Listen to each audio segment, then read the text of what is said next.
Assalomu alaykum, Oshxonaria kanaliga xush kelibsizlar. Bugun biz sizlar bilan tovuq go'shtidan kotleta va garnir tayyorlaymiz.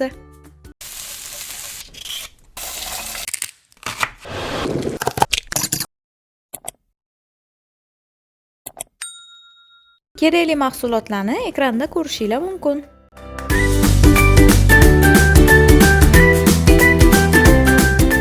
Birinchi bo'lib, tovuq go'shtimizni to'rtburchak shaklda mayda qilib to'g'rab olamiz.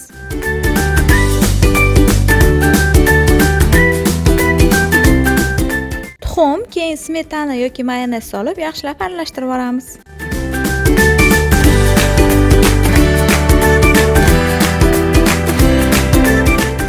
Endi kraxmal va un solib yaxshilab aralashtirib olamiz. Keyin tabga ko'ra tuz, ziravorlar, ko'katlar solib yaxshilab aralashtirib olamiz. Qizib turgan skоворodkaga ozgina yog' qo'yib, go'shtlarimizni kotleta shaklida qovurishni boshlaymiz.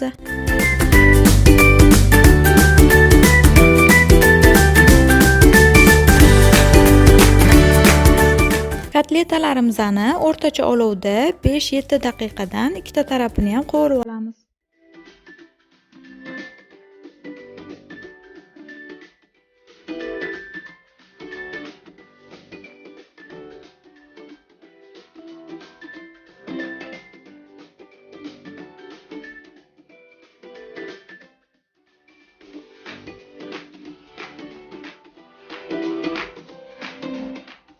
Kotletalarimiz pishganda shunaqa qizargan rangda bo'ladi.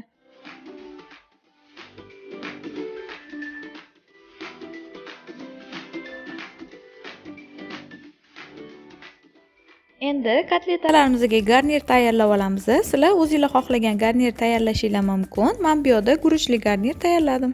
Saryog'imizni eritib olib, ustiga guruch solib, yaxshilab qovurib olamiz. Qovurayotganda tinmasdan aralashtirib qovurish kerak. Garnirimizga sabzavotli qo'shsa ham bo'ladi. Men tayyor muzlatilgan sabzavotlarni qo'shdim. Endi tabga ko'ra tuz solamiz. Qaynagan suv solib, ustini yopib, 10 daqiqacha dimlab qo'yamiz.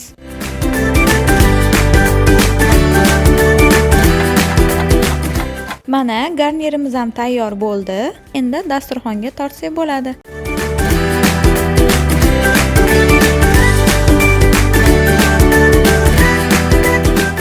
Agar videomiz yoqqan bo'lsa, like bosishni, kanalimizga obuna bo'lishni unutmang. Yoqimli ishtaha!